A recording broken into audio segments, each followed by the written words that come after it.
Eustoquio Antonio Díaz Vélez, Argentine military officer who fought in the British invasions of the Rio de la Plata, participated in the May Revolution and fought in the War of Independence and Argentine civil wars. His name was Eustoquio but usually is cited, incorrectly, as Eustaquio.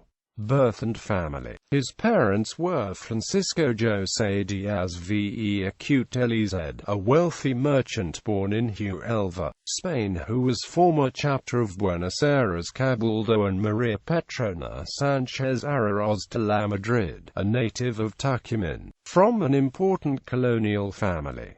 He was the seventh child of a total of 12. Among his brothers deserved to be named the second child of the marriage tribe, José Miguel Díaz Vélez, politician who participated in the War of Independence and in the Argentine civil wars, and the eighth offspring of that union, Manuel Díaz Vélez, young lieutenant of the regiment of mounted grenadiers who died as a result of injuries suffered in the baptism of fire against the Royalists in the Battle of San Lorenzo. The British invasions. Young joined the army in the regiment of Blandings at the frontier of Buenos Aires. He combined these activities with trade, gathering some wealth. During the British invasions of the Rio de la Plata in the first, he collaborated with Santiago de Liniers and was discharged in the regiment of patricians on October 8, 1806,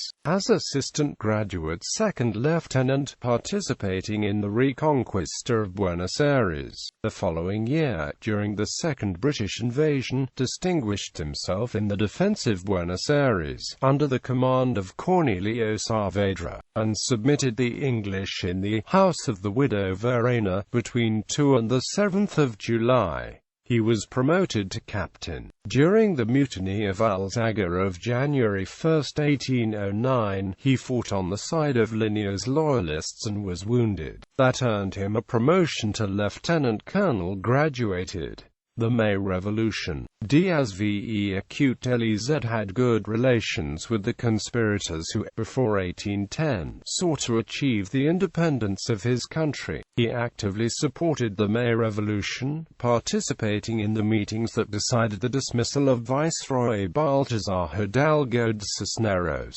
attending the one of May 19, called by Nicolas Rodriguez Peña, on the occasion of the open Cabildo of May 22.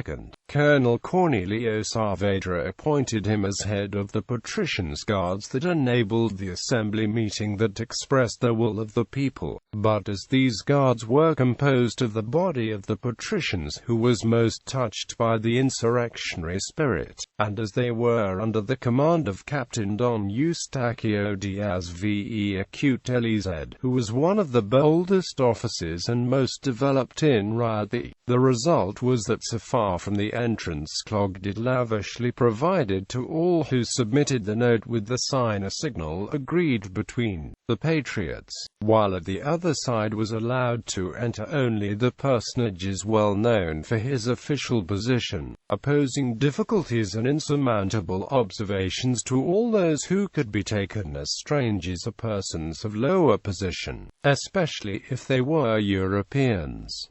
He integrated the resistance focus to the brand new board of May 24 for being consists with the ex-viceroy. At night, he met at Rodriguez Peña home, with Domingo French, Feliciano Antonio Chiclana and other conspirators who managed the resignation of its members and demanded that the Cabildo proceeds with other election in persons that may merit the confidence of the people, course that do not deserve the ones that constitute the present board, believing that will be the means of calming the agitation and excitement that was renovated between people.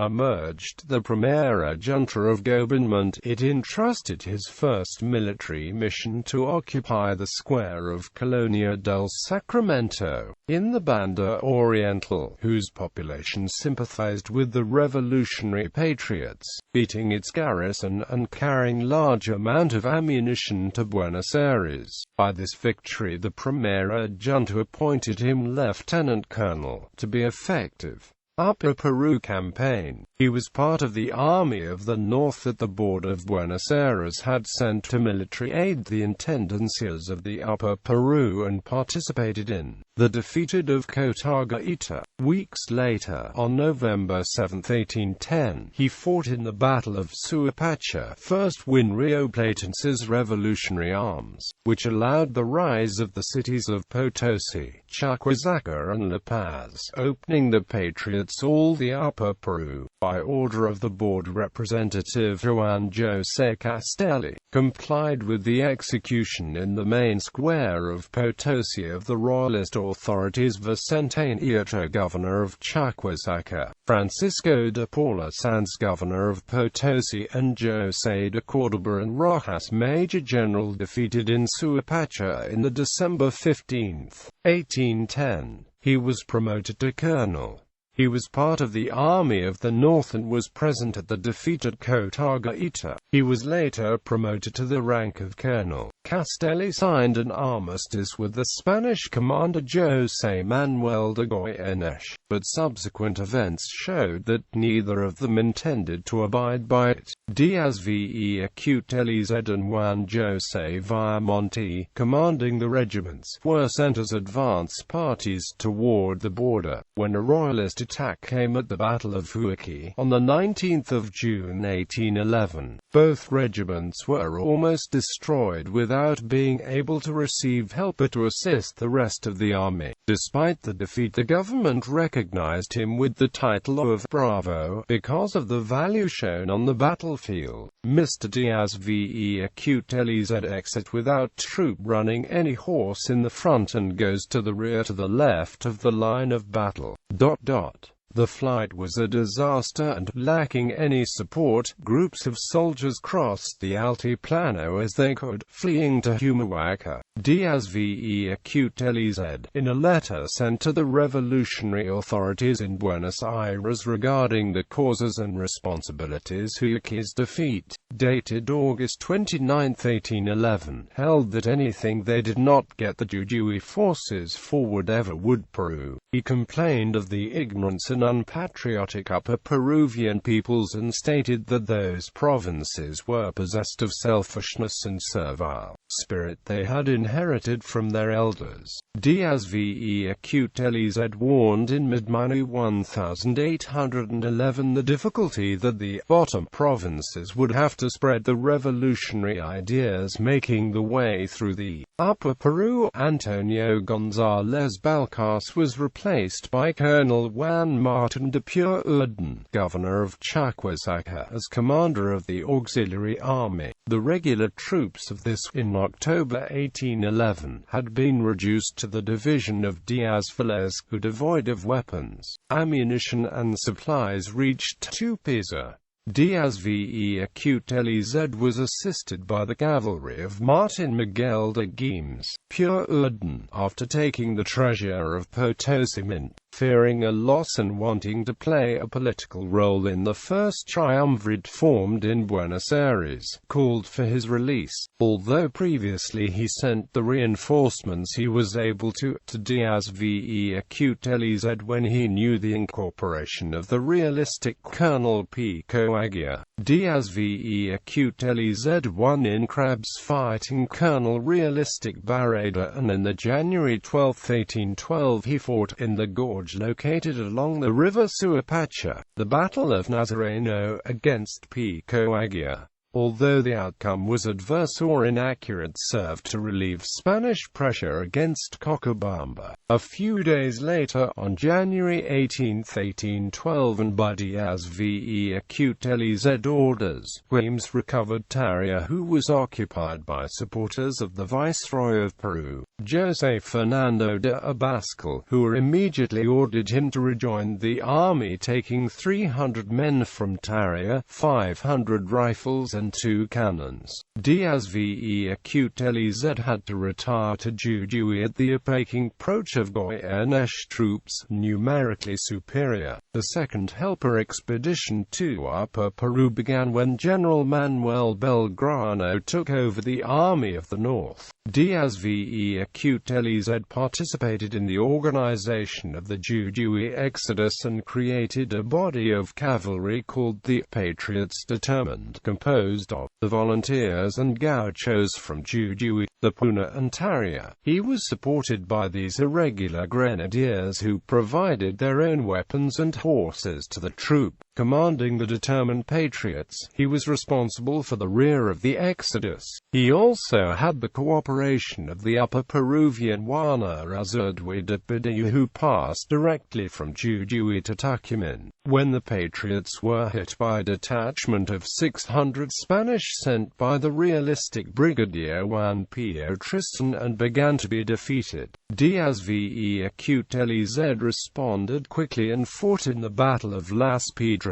on September 3, 1812, stopping the advance of the royal troops and achieving a victory that managed to reverse the demoralization of the troops and enable further exodus south. His contribution was of vital importance in the preparations of the shock to be fought on September 24, 1812. He was at the meeting where Belgrano was persuaded by Bernabe, Pedro Miguel and Cayetano Araoz, the most powerful family in the city of San Miguel de Tucumán, who were his maternal relatives, to face the Royalists. Partly for these conversations and Díaz Vélez victory in Las Piedras, Belgrano dared to give the Battle of Tucumán on September 24, 1812, which was the most important victory of the Argentina War of Independence and sealed the fate of the revolution. Díaz Vélez acted as Major General, a second in command of the army. Although Belgrano had been dragged by the disbanding of a section of his troop off stage action, the field was left to the infantry patriot. Díaz Vélez, noting that it was alone and without cavalry troops, cautious and steady as usual, managed to take the park of Brigadier Pio Tristan, with 39 wagons loaded with arms, ammunition, some of the guns and hundreds of prisoners. Then he took the measure of replicating successfully the infantry neatly into the town of San Miguel de Tucumán, placing it in the pits and trenches that had opened there, with the help of troops from the reserve, and also taking the wounded, became strong in the city. He also reorganized the artillery and bet shooters on ceilings and corners, making San Miguel in an impregnable square, encased in it, protected by moats. Díaz Vélez waited expectantly as the winner because, in large part, by his actions, he decided the victory of the revolution weapons that day. Pio Tristan, fearing what his troops could expect into the city, chose to threaten a pair of entrances, but ordered the withdrawal before the first enemy shots.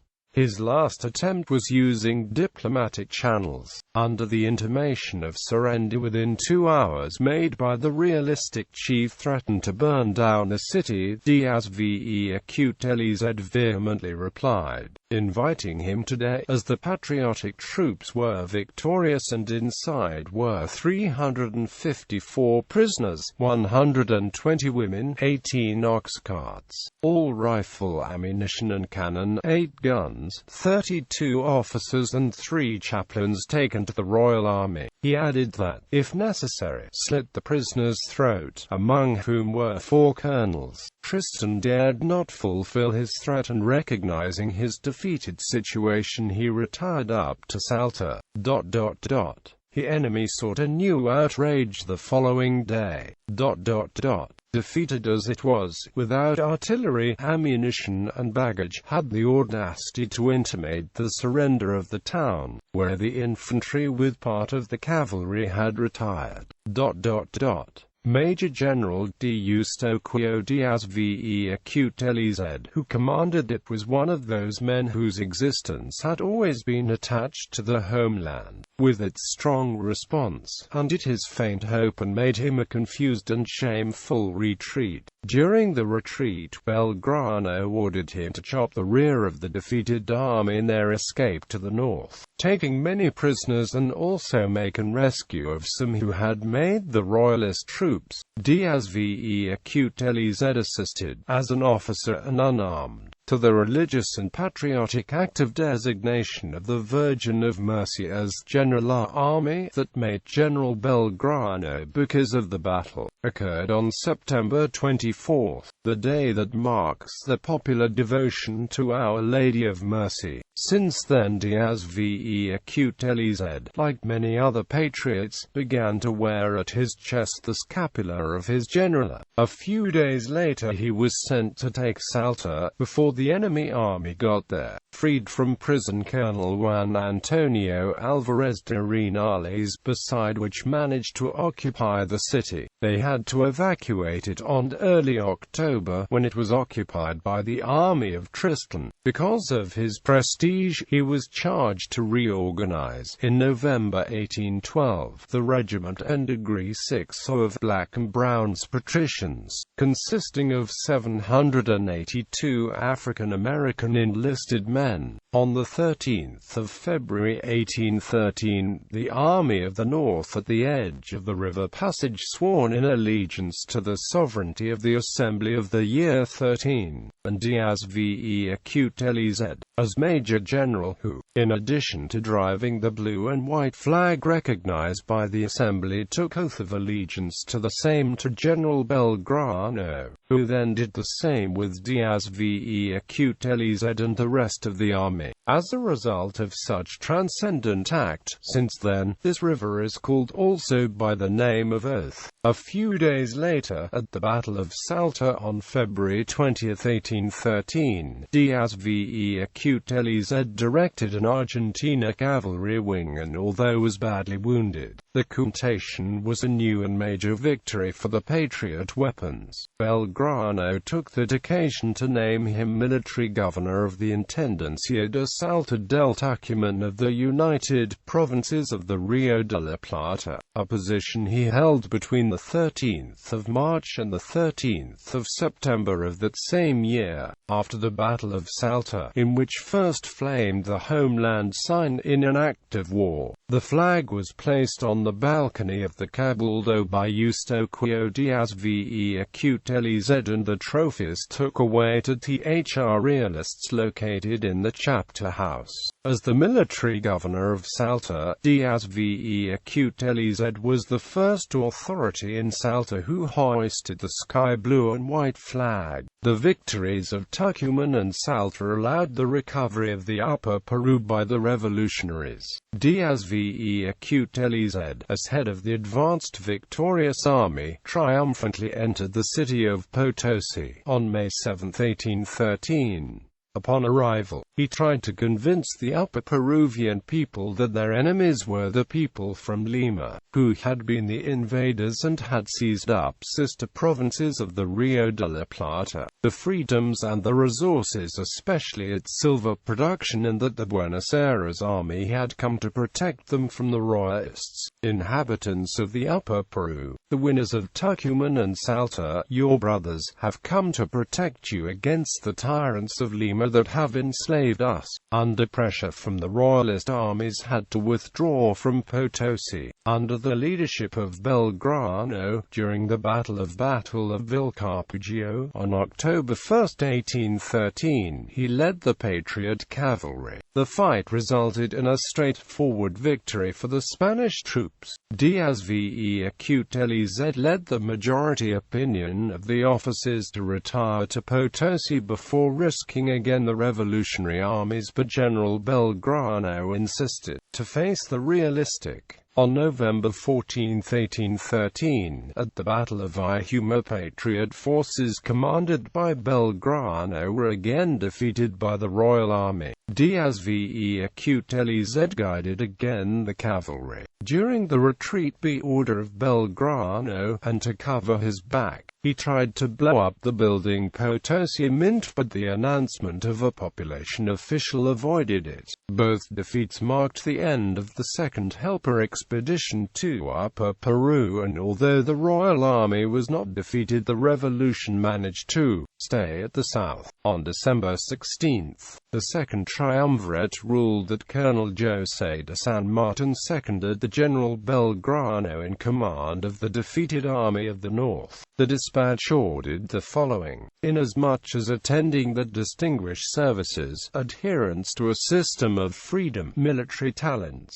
proven value and known ability of Colonel of the Regiment of Mounted Grenadiers D. José de San Martin, came to confer employment of Major General of the Hepalpa Army of Peru, that served in commission of the same cavalry class line D. Eustaquio Díaz Vélez, giving him thanks, exemptions and privileges that for this title correspond. Therefore orders and commands to do be and recognized by such Major General, to which he did issue this office. Finally, the government decided to replace Belgrano himself in command of the Army of the North, because the general was seriously questioned by his performance, and his replacement by San Martin. In the Posta de Yatusto, on January 30, 1814, occurred the transfer of power. The Directory. He returned to Buenos Aires, where he married Carmen Guerrero y Barrio on March 18, 1814. With her he had 3 children, Carmen, Manuela and Eustoquio. He was promoted to general. He was immediately sent by the Supreme Director as Lieutenant Governor of Santa Fe, with the clear objective to prevent its secession, because in 1813, the commander of Parana, Eusebio Hirinu, had recognized the Caudillo José Gervasio Artigas as protector of the free peoples, ignoring the dependence of Santa Fe and establishing, in fact, the autonomy of Entre Rios.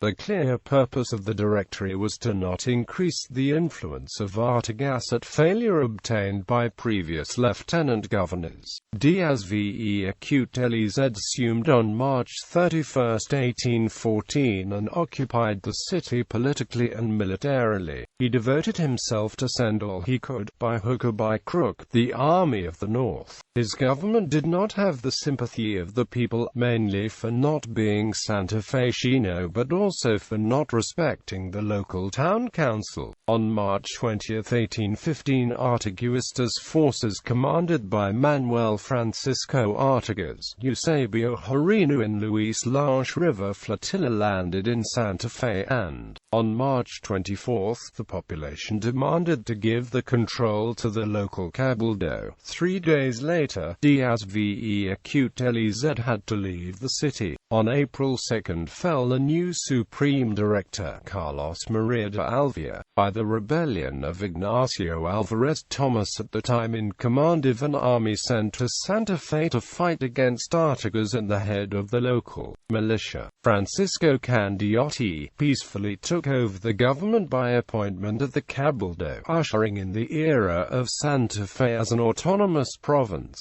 On April 26, 1815, the appointment of Candioti was ratified by popular election. This stage was short, since Candioti was ill, and on June 25 he was temporarily supplanted by Pedro Tomás de Larrachi, dying Candioti on August 27. Díaz Vélez returned to Buenos Aires but quickly joined the army of observation formed by 3,000 men under General Juan José Villamonte, who returned to Santa Fe and influenced the local Cabildo, which on September 2, 1815, restored the dependency to the government of Buenos Aires, naming Juan Francisco Tarragona as lieutenant governor. However, in the town of Anapire, on March 2, 1816, the Caudillos Mariano Vera and Estanislao Lopez revolted and besieged the city, capitulating via Monte on March 21. They demoted the lieutenant governor and proclaimed the sovereignty of the province and its entry into the League of Free Peoples of Artigas.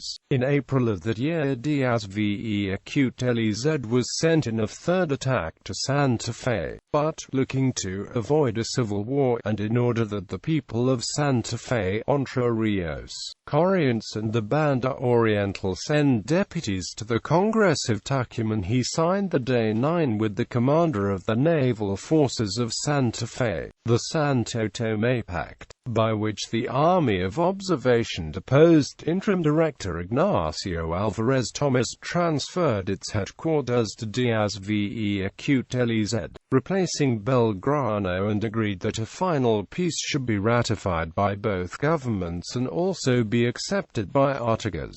Artigas's refusal to sign a final peace agreement led to the non-participation of representatives Santafesinos in the Argentine Declaration of Independence in the Congress of Tucumán. In Buenos Aires, the monitoring board, chaired by Juan José Ancarena, and the Cabildo, who opposed the interim director, readily accepted the resignation of Álvarez Thomas and appointed Antonio González Balcarce as the new interim director. A few days after the pact was unknown, Governor Vera attacked the city of Santa Fe and managed to reconquer it. Díaz Vélez was forced to leave because of unsuccessful efforts of the commissioner's lawyers Drs. Alejo Castec and Miguel Mariano de Villegas. Next to the counter, Antonio Posiga to the government of the province of Santa Fe to agree on terms for a ceasefire, authorized to bargain with the chief of the territory the transaction of the unfortunately existing differences between the two territories. He left the Santa Fecino land on August 31, 1816, taking with his troops and on behalf of the Directory the bell of the city Cabildo of Santa Fe. Díaz Vélez returned to Buenos Aires, where he was part of the renewed Lautaro Lodge, created at the initiative of José de San Martin, who tried to remedy his discredit, trying vainly to make resurgence after the fall of the Director Alvia. The new lodge, called Grand Lodge or Ministerial Lodge, was directed by the Supreme Director Pure Urdan, his minister Gregorio Garcia de Tagle, and General Tomás Guido, friend and confidant of San Martin. It was conformed by a heterogeneous group of prominent personalities, but as Vicente López y Planes, the priest Antonio Sáenz, Antonio Feliciano Chiclana, Ancarena, Felipe Araraña, Domingo French, Antonio Luis Berruti, Juan José Paso, Pedro Agrello, Manuel Marino, Cornelio Saavedra, Manuel Belgrano, Marcos Balcarce, Juan Laria, and Esteban Agustin Gascon. The policy of the head lodge was characterized by supporting the Supreme Director elected by the Congress of Tucumán, Pure Urdan, who offered his full support to Continental Plan of San Martin and the Army of the Andes to end the War of Independence of Chile, again dominated by the Royalists, restore the independent government and end the Spanish rule in the Viceroyalty of Peru. On 1817, Díaz Vélez was appointed Assistant Commandant General of the Military Staff, and on November 13, 1818 he was appointed Interim Intendant and Governor of Buenos Aires, replacing Juan Ramón Balcarce, who was ill. In January 1819 he ordered the abolition of bullfighting in El Retiro, for being the circus in ruinous state, and to avoid major evils that could ensue the public. He also revisited on the staff of the military staff until the end of 1821. In March 1819 he requested the removal from governator, keeping only the functions of police general-intendant. The most important police reforms were the creation of a single command for operation, the implementation of the security ticket or identity record of the persons, the transfer of the administration of the lottery game which was in private hands, and the lamentation of the abolition of flogging to which they were subjected children in schools, produced the Requeta revolt and in front of the war against the literal, the chief of the military staff, Saavedra, on 28 January 1820 urged the Sovereign Congress to adopt strong measures to remedy the precarious state of the army. Díaz Vélez also asked Congress to urgently meet in secret session. The meeting was held on January 31 and it was decided that the ex-Supreme Director Puerden along with another group of people were exiled from the country against the concrete danger that ran their individual security. Congress also appointed Supreme Director Substitute Alcalde of First Vote Juan Pedro Aguirre by 15 votes. On February 1 was fought the Battle of Cepeda, and the victory of the Federal Army against the Directorial finally sullied the power of the latter. On February 11, the Cabildo of Buenos Aires forced the Supreme Director José Rondo resigned and also shall cease power in the hands of the Cabildo. Local authorities also demanded the dissolution of the Congress. National authorities had ceased exequia anarchy, exiled Díaz Vélez in Montevideo.